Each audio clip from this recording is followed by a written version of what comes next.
Selamat berjumpa lagi di channel Rukun Beragama. Hari ini saya ingin mencoba membahas mengenai matinya kepakaran. Dan saya mencoba mengaitkannya dengan kepakaran di bidang agama. Kalau kita melihat matinya kepakaran ini, atau bukunya kepakaran dari Nichols ini, yang terbit di Amerika itu secara khusus ketika kemenangan Donald Trump ya. Dan di situ dia juga mengungkapkan ya banyak hal yang tidak lagi sesuai dengan hal-hal yang disebut dengan kepakaran, apalagi dengan dunia medsos ini. Semua orang bisa bicara saja, dan informasi yang didapatkan juga bukan informasi yang benar. Semua dianggap fakta karena ya sekadar untuk memenuhi atau mengesahkan pandang persepsinya. Jadi framing yang tidak didukung data itu bahkan kemudian menjadi stigma itu.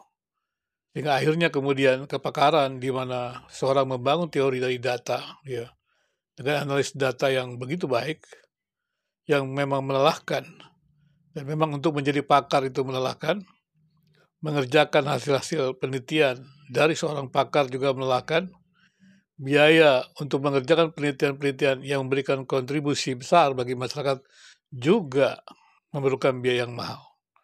Maka jalan singkatnya dalam dunia yang instan ini adalah mereka menciptakan kebenaran. Saya setuju kepada Dahlan Iskan yang mengungkapkan dunia medsos ini mereka menciptakan kebenaran baru, bukan kebenaran berdasarkan fakta. Dan kemudian dia mengungkapkan bagaimana perang perguruan tinggi. Memang kita melihat perguruan tinggi menjadi sesuatu yang akhirnya merosot. Mengapa? Karena ketika perguruan tinggi hanya mendapatkan gelar, di sana kepakaran mati. Karena ijazah tidak menunjuk kepada kepakaran. Nah, lucunya lagi orang-orang yang tidak berada dalam pendidikan tinggi penuh kepakaran. Sehingga akhirnya Google mengatakan menerima pegawai tidak melihat tamatan universitas, tapi melihat kepakaran. Bagaimanakah di bidang agama? Kalau saya melihat di bidang agama juga demikian. Agama apalagi di Indonesia, saya bicara tentang Indonesia saja. Posisi agama yang terhormat itu membuat agama itu menjadi ya ladang pekerjaan yang gurih ya. Atau bicara tentang agama itu ya bisa bicara merupakan sebuah prospek gurih gitu. Tapi itulah sebabnya mereka mau jadi instan. Seakan-akan menjadi pakar agama, menjadi teolog, padahal tidak memiliki kemampuan. Mereka tidak bisa berusaha serius sungguh-sungguh. Dan kemudian juga repotnya lagi, pendidikan tinggi keagamaan juga memberikan gelar. Seakan-akan melegitimasi kepakaran mereka. Tetapi padahal harusnya kan ijazah itu menunjuk kepada kepakaran. Tapi yang terjadi adalah bukan kepakaran, tetapi yaitu tadi, dagang ijazah.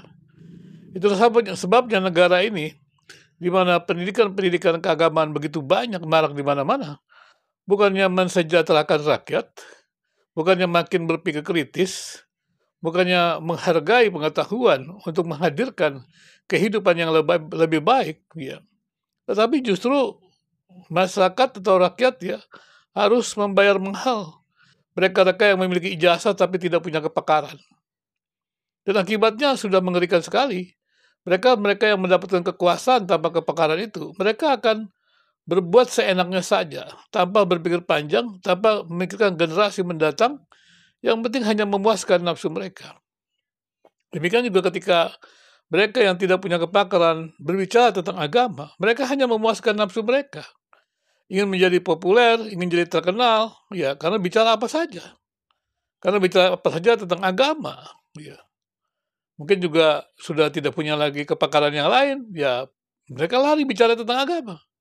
Karena agama itu kan tema-tema yang menarik ya, menarik seksi yang untuk dibicarakan. Saya mendengar juga dari Forbidden Question. Kalau dia bicara tentang agama banyak sekali viewsnya. Tapi bicara yang bukan agama ya kurang begitu. Dan lucunya yang berbicara tentang agama itu bukan pakar-pakar. Dan mereka merasa orang-orang yang tidak punya kepakaran ini mereka punya hak mengesahkan bahwa pandangan mereka benar. Itulah sebabnya medsos dengan perjumpaan agama-agama itu tidak menolong sesuatu ya, memberikan sesuatu dalam kehidupan yang makin baik dalam kehidupan beragama.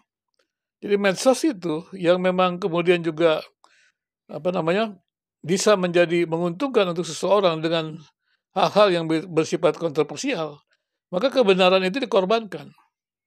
Yang ada adalah jualan agama yang sebenarnya bukan isi agama, tapi adalah kebohongan, adalah pikiran-pikiran liar begitu, yang tidak punya pengaruh apa-apa dalam kehidupan masyarakat, kecuali menimbulkan kecurigaan, menimbulkan kekerasan. Jadi bukan merupakan sesuatu yang membangun hidup bersama. Jikalau agama-agama itu menghadirkan damai, maka kehadiran agama-agama di ruang publik harusnya membawa damai. Agama-agama di Indonesia mesti sadar, para tokoh agama ya mesti sadar bahwa jikalau dunia publik ini yang dihadiri oleh agama tidak bisa menghadirkan kehidupan publik yang damai, maka mungkin masyarakat akan kembali membawa agama itu kepada ruang private, seperti di negara sekuler. Di negara sekuler kan agama itu dianggap tidak punya kontribusi apa-apa untuk ruang publik. Apalagi klaim-klaim agama itu tidak bisa dibuktikan. Ya sehingga akhirnya suara ateisme, agnostisme jelas. Mereka bukan tidak percaya Tuhan, mereka tidak percaya rumusan doktrin tokoh-tokoh agama. Ini kan sangat memprihatinkan sekali. Jadi matinya kepakaran bukan hanya dalam lingkup politik di Amerika, tapi di Indonesia ini bukan juga, di Indonesia juga demikian, bukan pada politik, pengetahuan, tapi juga kepada agama, ilmu pengetahuan.